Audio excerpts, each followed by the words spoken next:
Salut tout le monde! Aujourd'hui, on poursuit la série Les électrolytes, nos amis, puis on va parler de la natrémie. On part ça. Bienvenue à Francophone, une communauté francophone en soins critiques.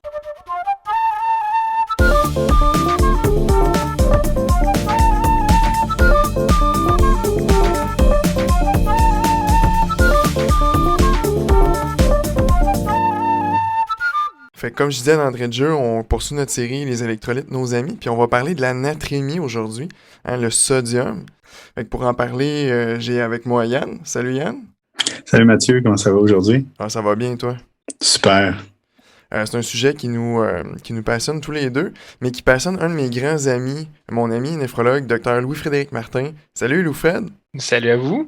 Content que tu sois avec nous pour parler de la natrémie, un sujet qu'on a une passion commune, qu'on pourrait dire.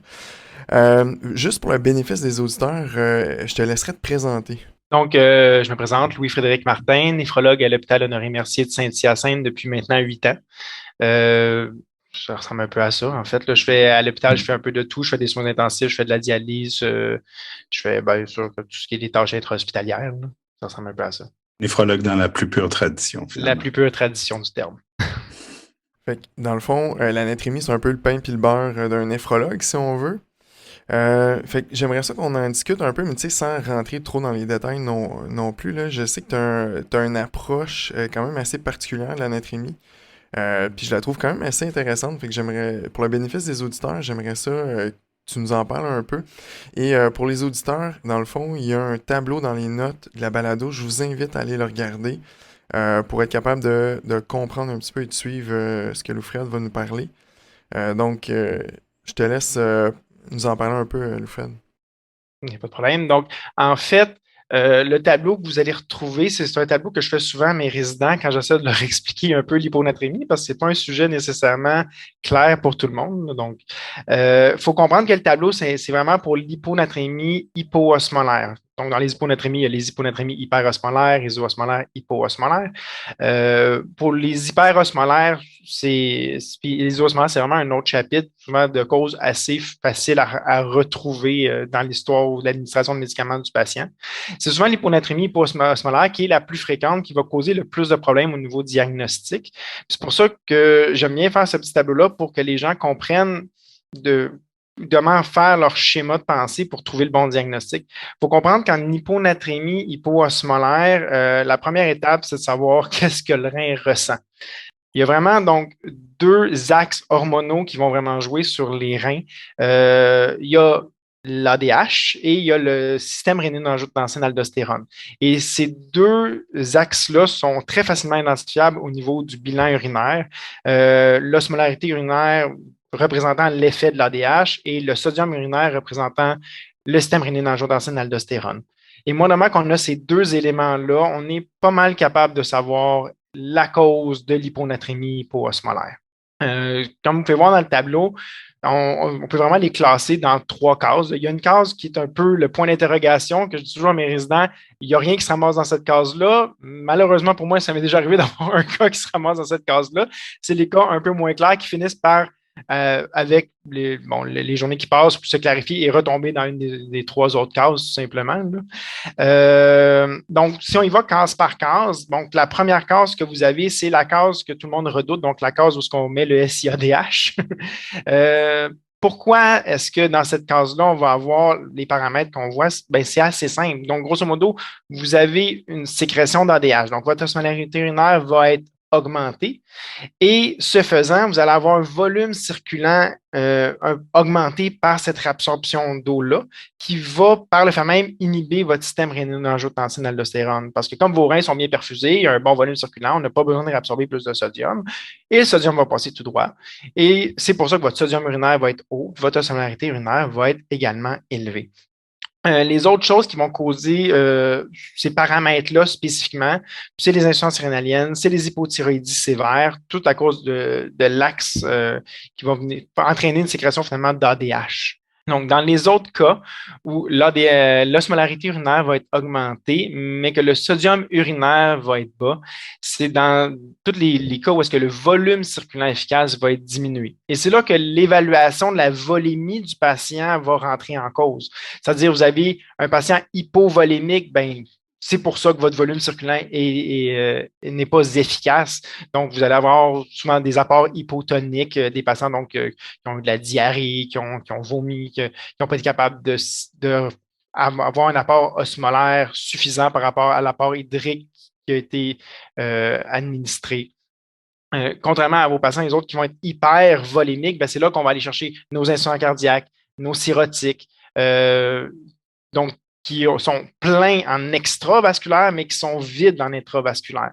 Ce faisant, vos reins perçoivent une hypovolémie, même si on est hypervolémique, ça active votre système rénine-angiotensine-aldostérone et votre sodium urinaire va être bas. Et comme votre volume circulant efficace est bas, ben, même chose, les barorécepteurs stimulent la sécrétion d'ADH et l'osmolarité urinaire va être augmentée. C'est pour ça que c'est assez facile à ce moment-là de pouvoir les classer dans une case ou l'autre. Le gros problème entre ces deux cases-là, je vous dirais, c'est quand la volémie, on ne sait pas trop, le patient est un peu dur à évaluer au niveau de la volémie. Puis là, on se ramasse avec des valeurs un peu mitoyennes. Un sodium urinaire, il n'est pas inférieur à 20, il n'est pas au-dessus à 40. Une osmolarité urinaire qui est proche de mon osmolarité sérique, fait que je ne peux pas vraiment dire si j'ai beaucoup d'ADH ou pas. Un des trucs qu'on peut utiliser dans ce temps-là, c'est le dosage de l'acide urique sérique. Pourquoi? Parce que l'acide urique est réabsorbé au niveau du tubule proximal. Et donc, quand votre système rénine-angiotensine-aldostérone est activé, on en réabsorbe plus par cotransport avec le sodium. Donc, vos paramètres ne sont pas trop clairs, vous n'êtes pas toujours certain, dosez un acide urique. S'il a tendance à être haut, c'est que votre système rénine-angiotensine est activé. On parle donc d'un bas volume circulant efficace, puis on se retrouve dans la case de droite.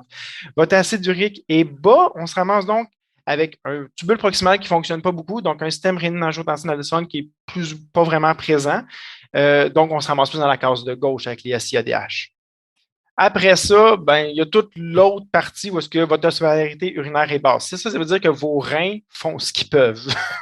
Ils veulent vraiment excréter le surplus d'eau. Il n'y a pas d'ADH qui les empêche de le faire, puis ils essaient vraiment de compenser le plus possible, d'excréter le plus d'eau possible pour ramener votre natrémie adéquate, mais ils ne sont pas capables de le faire parce que soit que l'apport en eau est trop élevé ou que l'apport en osmole est tellement bas qu'ils ne sont pas capables d'excréter l'eau. C'est-à-dire que, indépendamment de ce que vous mangez, si vous mangez même très, très, très, très, très, très peu, vous ne pouvez jamais excréter de l'eau claire. Vous l'excrétez toujours avec un minimum de concentration d'osmole. Un rein sain, ça va être 60 milliosmoles, pour ainsi dire, par litre. Mais plus on vieillit, plus on perd cette capacité-là, donc plus la capacité de dilution des urines se perd. Et donc, si vous mangez pas beaucoup d'osmole, vous ne serez pas capable d'excréter beaucoup de litres d'eau. Et donc, moindrement vous allez dépasser la quantité que vos reins sont capables d'excréter, vous allez commencer à tranquillement vous diluer, faire une petite hyponatrémie chronique. Le TNTOS peut rentrer dans cette catégorie-là, la potomanie à la bière qu'on appelle, là, donc les gens qui vont avoir tendance à boire beaucoup en alcool, donc ne vont pas être secs, ils vont être pleins, donc ils vont inhiber leur ADH, mais n'ont tellement pas d'osmole pour sécréter cette bière, ce liquide-là, qui vont finir par se diluer à la longue. Et c'est vraiment dans cette case-là qu'on va retrouver ces conditions-là. Et c'est vraiment bien. J'adore ça parce qu'au fond, l'algorithme qu'on est habitué de voir, qu'on peut trouver dans nos livres visuels, là, comme, je sais pas, le Lantier ou ces livres-là, c'est bien, mais c'est un peu lourd. On dirait que ça simplifie les affaires. Puis, alors qu'on connaît ça pour ceux qui ont eu à traiter de l'hyponatrémie, ça donne comme une nouvelle perspective. Alors, c'est vraiment une approche différente de l'hyponatrémie, là. J'adore vraiment ça.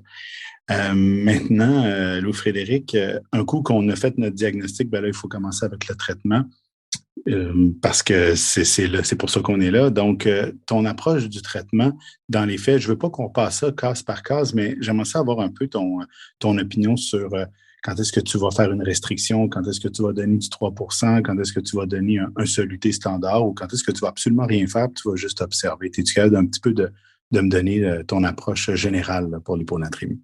L'approche générale, c'est sûr que là, on parle pour des hyponatrémies qu'on croit chroniques, là, parce qu'une hyponatrémie aiguë qui s'est occasionnée dans le moins que 24 heures peut être corrigée aussi rapidement qu'il est arrivé sans aucun problème. Donc, mettons, on prend l'exemple du potoman qui a bu beaucoup, puis qui après ça se met à uriner, puis que la natrémie se met à se corriger rapidement.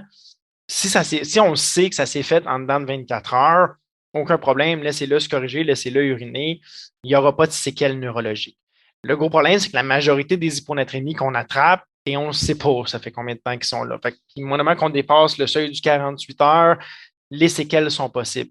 Donc, c'est toujours à ce niveau-là qu'il faut vérifier pour s'assurer d'avoir une correction qui ne causera pas plus de tort que de bénéfices.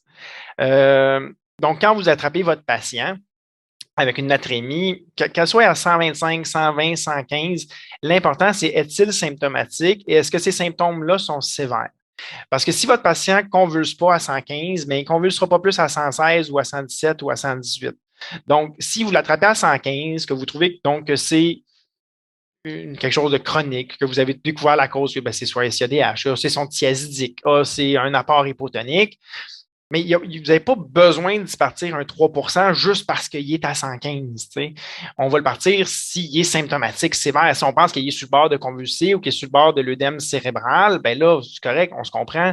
Mais si vous pensez être capable de le corriger lentement à partir de ce moment-ci, on aime mieux éviter une correction trop rapide que de vouloir être trop agressif sur le traitement d'emblée. Je pense qu'il y a beaucoup trop de 3% débutés rapidement. Je ne sais pas ce que tu en penses là-dessus, mais je pense qu'on devrait se retenir un peu et avoir le doigt moins vite là, sur le trigger, sur la gâchette par rapport aux 3%.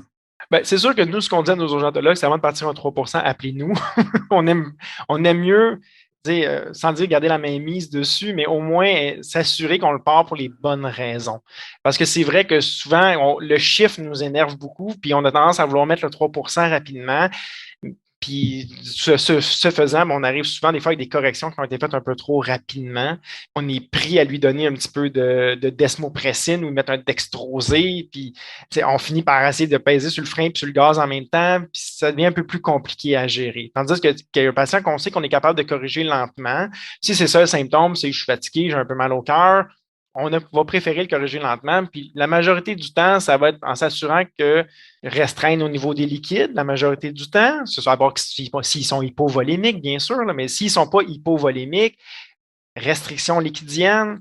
S'ils sont capables de s'alimenter, on peut leur donner des comprimés de sodium pour les aider à remonter tranquillement. S'ils sont hypervolémiques, ben là, c'est certain que les diurétiques de l'anse vont être efficaces à ce niveau-là aussi, mais encore une fois, on n'a pas besoin d'y aller trop raide dès le départ. On y va avec des suivis rapprochés de natrémie. On sait que quand on a une hyponatrémie sévère, ben, malheureusement, ça va prendre beaucoup de suivi. Quand on voit un sodium à 110 arriver, on sait qu'on va se faire réveiller aux 2 heures pour les taux de natrémie. Mais c'est malgré tout ce qui est le plus sécuritaire pour le patient, c'est de le corriger et de le corriger adéquatement. Et adéquatement, c'est malheureusement le plus lentement possible. T'sais. Oui, tu as raison que lorsqu'on a une hyponatrémie, on sait qu'on ne dormira pas beaucoup, mais bon, ça fait partie du travail. Mais justement, tu viens d'expliquer les vitesses de correction. Puis pendant longtemps, là, je sais pas, dans les 15-20 dernières années, on avait comme notion que le premier 24 heures, ben, on corrige avec 12 millimoles, puis après ça, sur le premier 48 heures à 18, donc un 6 millimoles dans le deuxième 24 heures. Maintenant, il semblerait que les guidelines semblent avoir réduit ça à 8 millimoles par 24 heures. Personnellement, je trouve ça un peu difficile parce que je trouvais que le 12 et le 6, ça fonctionnait bien. J'ai personnellement été chanceux. Je n'ai jamais eu de démyélinisation pontique. Alors, j'aimerais ça savoir un petit peu ton son de cloche là-dessus. Pourquoi ils ont décidé de diminuer ça un peu alors que ça semblait bien fonctionner? Mais j'imagine qu'il y avait une raison justifiable derrière ça. Il y avait une raison. En fait, c'est certain que la majorité des patients qu'on corrigeait de 12 en 24 heures, puis ensuite de 6 sur le 24 heures subséquent pour faire le 18 en 48 heures, s'en sortaient sans aucune séquelle. Ce qu'ils se sont rendus compte, par contre, c'est que malgré tout, il y en a quelques-uns qui, dans cette correction de 12 en 24 heures, faisaient malgré tout le syndrome de déminéralisation osmotique, surtout chez les patients qui ont des dénutritions sévères. Puis, malheureusement, ça fait quand même partie beaucoup de notre clientèle hyponatrémique, les dénutritions sévères, quand on regarde nos TNTOS, puis les potomanies, les beer potomania qu'ils appellent. Donc, des patients un peu soit alcooliques ou des patients très dénutris. Et c'est pour ça que la norme a été réduite à 8 habituellement en 24 heures, puis même, vous allez voir certaines guidelines qui disent des fois 6 en 24 heures. l'important, c'est vraiment de se dire de le corriger lentement. Puis si votre patient se corrige de 12 en 24 heures, vous n'avez pas besoin de peser sur le bouton panique puis de commencer à mettre du DDAVP, du dextrose pour le ramener en 8 en 24 heures nécessairement. Mais clairement, pour le prochain 24 heures qui suit, vous pouvez vraiment, vraiment, vraiment ralentir votre correction pour essayer de vous garder à peu près cette moyenne-là de 8 par 24 heures. Puis le but, c'est vraiment d'éviter ces syndromes de démyelisation osmotique parce que ça reste que c'est une complication qui, même si elle est rare, est grave et irréversible. Donc, si on n'a pas d'urgence à vouloir corriger le sodium trop rapidement, on va vraiment essayer de se limiter à ce 6 à 8 là par 24 heures. Loufred, tu parlais de peser sur le frein avec le DDAVP. Moi, je suis curieux de t'entendre. Dans quelles circonstances tu utilises le DDAVP? Vraiment, chez les patients qui vont s'être corrigés beaucoup trop rapidement. Là, je vous donne l'exemple de les patients qui, justement, mettons, ils ont soit une correction trop rapide avec un 3% ou à l'inverse, admettons, un patient qui était hypovolémique et que là, on a simplement répété avec un normal salin parce que bon, ses pressions étaient basses, il était hypovolémique, c'est correct. Sauf que moi, de mal qu'on résout l'hypovolémie, la sécrétion d'ADH s'éteint et la diurèse reprend. Et là, on se ramasse avec une diurèse importante et la correction trop rapide risque de survenir à ce moment-là. Donc, dans des circonstances où on est capable d'anticiper une correction très rapide sur une débâcle urinaire, ben, c'est sûr qu'on va essayer de partir le DDAVP avant pour ralentir la diurèse, puis vraiment avec des suivis, comme je vous dis, rapprochés de natrémie. Et dans les cas où la correction va vraiment avoir dépassé le 12 en 24 heures, ben là, c'est certain que, dépendant de la raison pour laquelle ça a été dépassé, on va couper l'élément, soit le 3% de normal salin qui avait été instauré, mais souvent, on va redonner une dose de DDAVP pour le ramener à ce maximum vraiment de 12 en 24 heures. Puis c'est possible de le ramener du 8 en 24 heures, ça va être l'idéal. Puis là, tu viens de parler de débâcle urinaire. Fait que moi, ça m'amène au suivi aussi de la diurèse. Parce que on sait que c'est un truc qui est important. Puis j'aimerais ça, là, vous entendre, vous faire réveiller parce que le patient s'est mis à pisser là, en bon québécois. Là. C'est-tu quelque chose qui est correct ou on laisse faire Oui, aller? oui, oui. Non, non, non, non, Absolument. non. On veut être réveillé quand la débâcle urinaire arrive. Parce que justement, si on se fait juste se faire dire le lendemain matin, mais on va avoir pris beaucoup de retard, puis l'anatrémie risque d'avoir pris un méchant bond, là.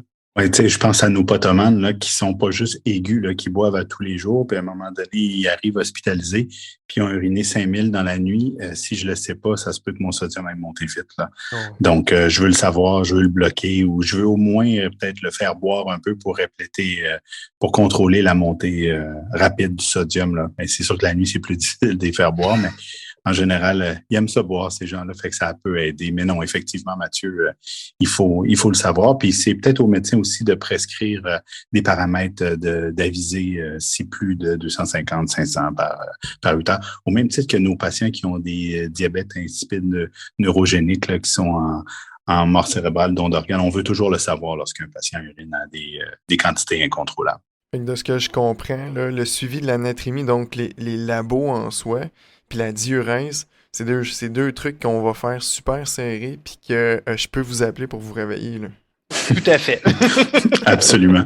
Puis moi, je rajouterais un truc. Nous, on a organisé ça avec notre laboratoire. Quand on a des patients comme ça, là, hypo, puis on fait nos bilans aux 2 heures, si mon bilan sort 2 heures après, ça me donne absolument rien. Je veux dire, je suis en retard continuellement. Donc, le deal, c'est quand le laboratoire le sait, qu'on a un patient comme ça, bon, on va faire des bilans aux 2 heures, ils doivent nous sortir les résultats en 45 minutes.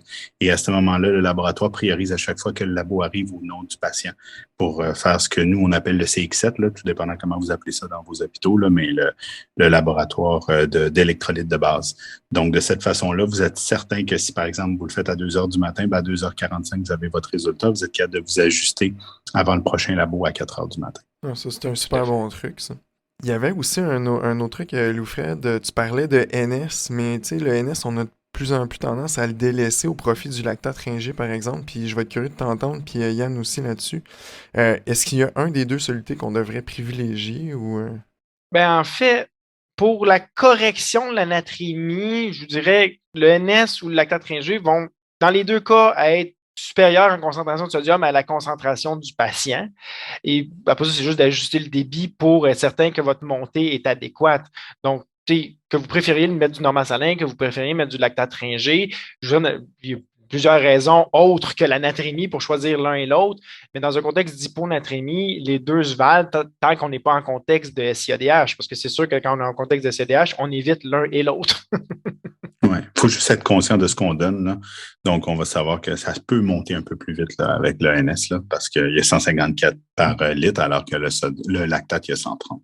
C'est un petit peu ça que je dirais là-dessus. Fait que finalement, les solutés, c'est un médicament. Toujours. Tout à fait. On le répétera jamais assez. Il n'y a rien de normal dans le normal salin. Ça, c'est vrai.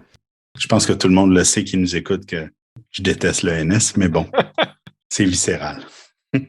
Mais juste pour le fun fact, hein, au Canada, les solutés ont un DIN, donc un Drug Identification Number, donc ils sont au sens de la loi canadienne, les solutés sont légalement des médicaments.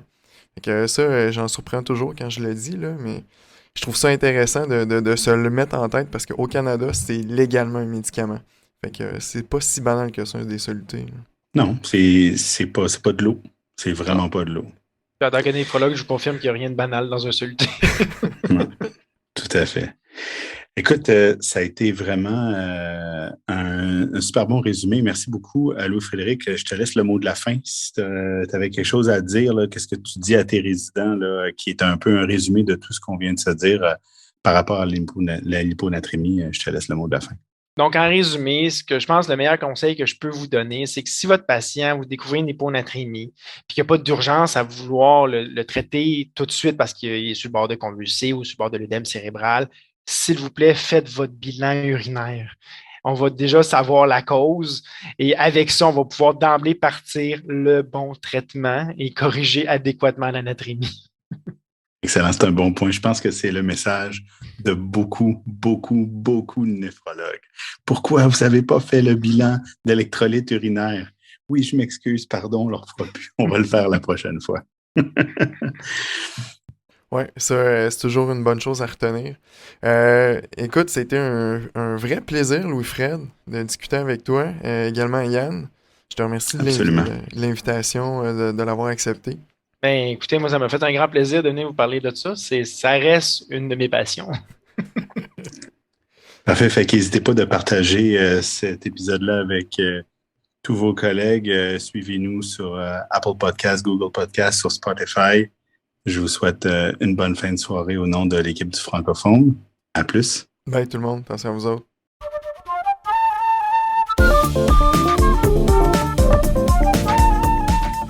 L'information contenue dans cette balado-diffusion est de nature informative seulement et ne remplace aucunement le jugement ou l'avis d'un professionnel.